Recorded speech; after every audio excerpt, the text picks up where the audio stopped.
Biscuit tirera son épingle du jeu ? Lancé dans un duel à distance avec Jordan Bardella pour les européennes, organisées en juin 2024, Marion Maréchal aura fort à faire, avec 6% d'intention de vote, selon un récent sondage publié par Le Figaro. La tête de liste Reconquête est encore loin du poulain de Marine Le Pen, favori avec 28%, et de Stéphane Séjourné ou Thierry Breton, 20%, potentiels représentants de la majorité. Sa candidature scelle en tout cas son vrai retour en politique, un an après son engagement auprès d'Éric Zemmour durant la campagne présidentielle. On s'en souvient, Marion Maréchal avait quitté l'arène. En 2017 précisément, après un mandat de députée. Le but ? Lancer une école privée à Lyon, l'ICEP, mais aussi remettre de l'ordre dans sa vie intime. À l'époque, il y a une dimension personnelle, se souvient-elle dans une interview avec Valeurs Actuelles. Je suis maman d'une petite fille, Olympe, et je vais le dire tel quel, je plante mon mariage.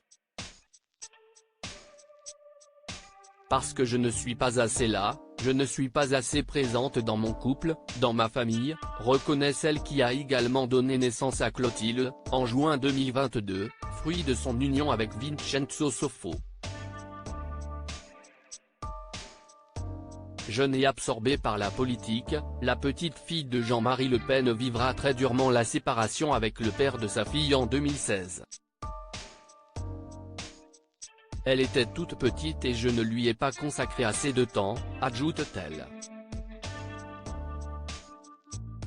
Supérieur à découvrir notre diaporama sur Marion Maréchal et les hommes de sa vie qui est Mathieu Decosses, le premier mari de Marion Maréchal.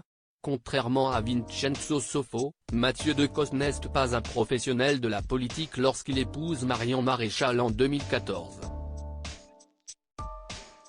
Son truc, CIST plutôt le monde de l'entreprise, celui qui est issu d'un milieu humble est à la tête de la société CIST Paris, proposant des sorties touristiques dans la capitale. Aujourd'hui président du groupe Best, émetteur de titres cadeaux, selon son profil LinkedIn, Mathieu Decosses s'est simplement frotté à la politique le temps de quelques semaines.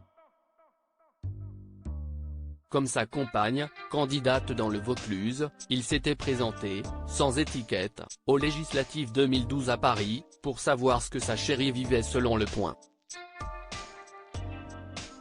Résultat ? 0,02% des voix. Pas le score dont rêve Marion Maréchal pour les européennes.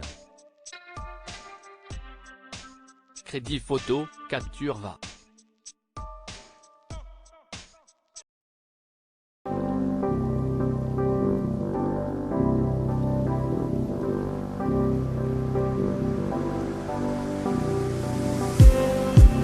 Just